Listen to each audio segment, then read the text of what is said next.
नसावा सुद्धा राब राब राबते ती.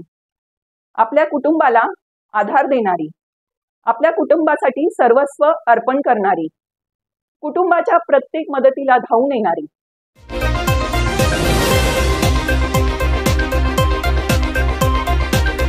नाशिक जिल्ह्यामधील सप्तशृंगी गडावरील सप्तशृंगी माता हे 3.5 पीठापैकी एका पीठामध्ये गणले जाते.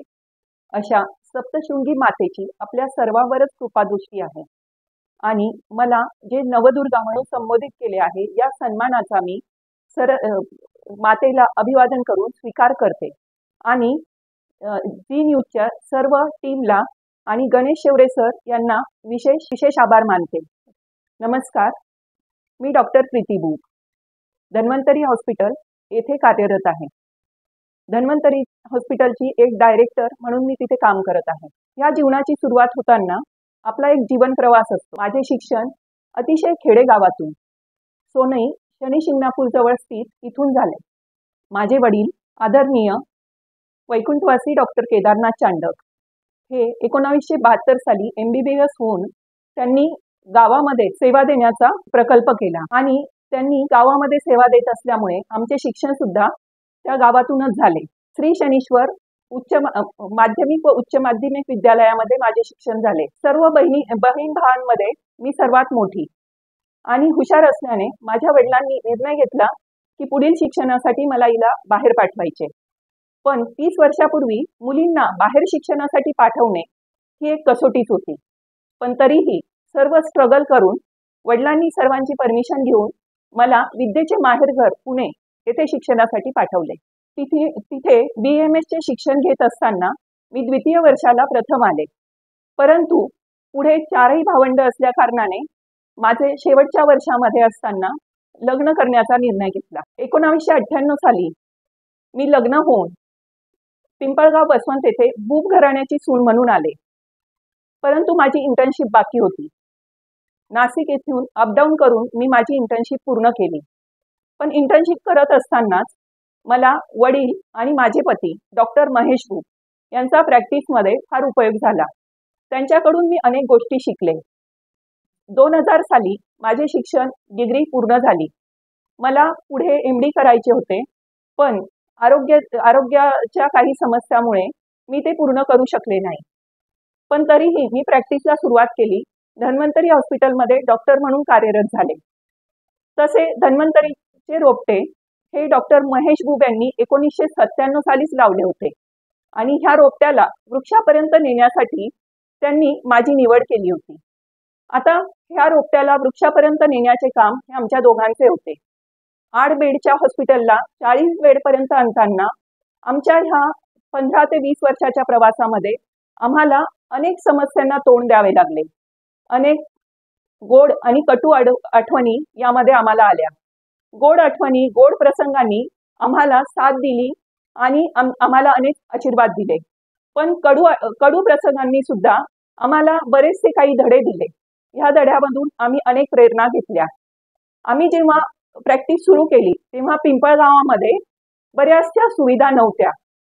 मला अभिमानाने सांगावे वाटते की पिंपळगावामध्ये मेडिकल फील्डमध्ये ज्या काही सुविधा सुरुवात झाल्या त्या सगळ्या धन्वंतरी हॉस्पिटल पासून झाल्या.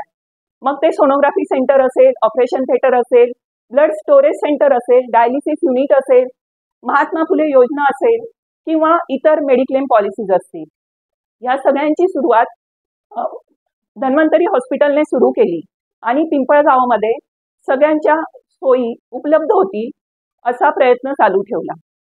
हे करत असताना आम्हाला सर्व पेशंट, नातलग, नागरिक या सर्वांची आणि त्याचबरोबर पिंपळगावातील सर्व डॉक्टरांची साथ मिळाली.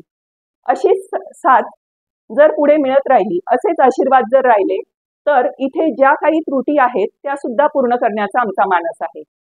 पण हे सर्व करत असताना संसारामध्ये अजून एक जबाबदारी असते, ती म्हणजे आपली मुलं मोठी होत होती आणि त्यांना वाढत्या वयामध्ये पॅरेंट्सची आवश्यकता असते. असे जेव्हा लक्षात आले तेव्हा मी माझी प्रॅक्टिस सॅक्रिफाईस केली आणि मी हाफ डे करून मुलांकडे लक्ष देण्याचे ठरवले. पण माझी दोन्ही मुले अतिशय समंजस असल्या कारणामुळे आम्ही जे काही सॅक्रिफाईस केलं त्यांना त्यांच्या मेहनतीने सुद्धा साथ दिली आणि आज माझा मोठा मुलगा सफल हा MBBS पूर्ण होऊन पुढे MD ची तयारी करत आहे. तर मुलगी सृष्टी ही डिझायनिंगसाठी गव्हर्नमेंट कॉलेजमध्ये ॲडमिशन घेतलेली आहे. आम्हाला देवाची ती एक देणच म्हणावी लागेल की दोन्ही मुले अतिशय समंजस आहेत. अशा पद्धतीने हा जीवन प्रवास चालू असताना मुले मुंबईला शिकायला गेल्यानंतर मी परत धन्वंतरी हॉस्पिटल पूर्णपणे जॉईन केले. पण हे करत असताना मध्यंतरी मला मुलांसाठी कोटा येथे जावे लागले. कोट्याला अलेन इन्स्टिट्यूट कोटा येथे मी मेडिकल प्रॅक्टिशनर आणि काउन्सिलर म्हणून जॉईन झाले. ही सेवा देत असताना मी मुलांबरोबर बराच वेळ घालवत होते. त्यातून मला एक जाणवले की मुलांना आई वडिलांची अतिशय गरज असते. त्याचपूर्वी मी 2007 मध्ये गर्भसंस्कार म्हणजे बाळ जन्माला येण्यापूर्वी पोटात असताना आणि नंतर 8 वर्षापर्यंत असे संस्कार कसे द्यायचे हे शिकवत होते. पण कोट्याने मला त्याच्यामध्ये अजून भर घातली आणि मुलांना साधारण 18 वर्ष वयाची होईपर्यंत आईची गरज असते आणि आई वडिलांपैकी जर एकाने मुलांना व्यवस्थित साथ दिली तर ते यश निश्चितपणे गाठू शकतात.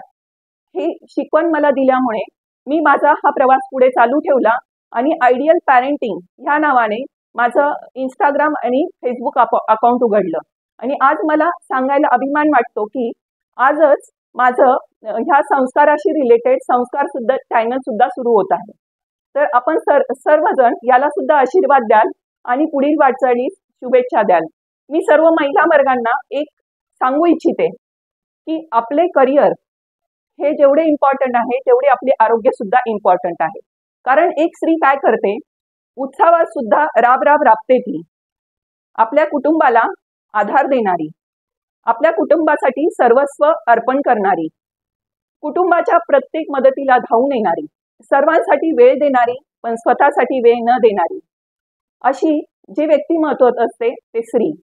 अशा सर्व स्त्रियांना मी अभिवादन करते आणि पुरुष वर्गांना एक विनंती करते की आपल्या घरापासून सर्व महिलांचा आदर आपण केला, त्यांना प्रोत्साहन दिले आणि जसे आपण नवरात्रीमध्ये कन्या पूजन करतो असे हमेशाच कन्यांचे पूजन करत राहिलो तर आपली संस्कृती नक्कीच सुधारेल. दिशा दिशातून कोटी मुखातून एकच नारा आता, दिशा दिशातून कोटी मुखातून एकच नारा आता, अजिंक्य आपली महिला माता, अजिंक्य आपली महिला माता, जय जय महिला माता. धन्यवाद. मी पुनश्च एकदा जी न्यूजच्या पूर्ण टीमचे आणि गणेश शेवरे सरांचे आभार मानते की त्यांनी मला हा प्लॅटफॉर्म उपलब्ध करून दिला आणि मला ह्या वाटचालीपर्यंत आतापर्यंत ज्या सर्वांनी साथ दिली त्यांना सुद्धा मी धन्यवाद करते. धन्यवाद.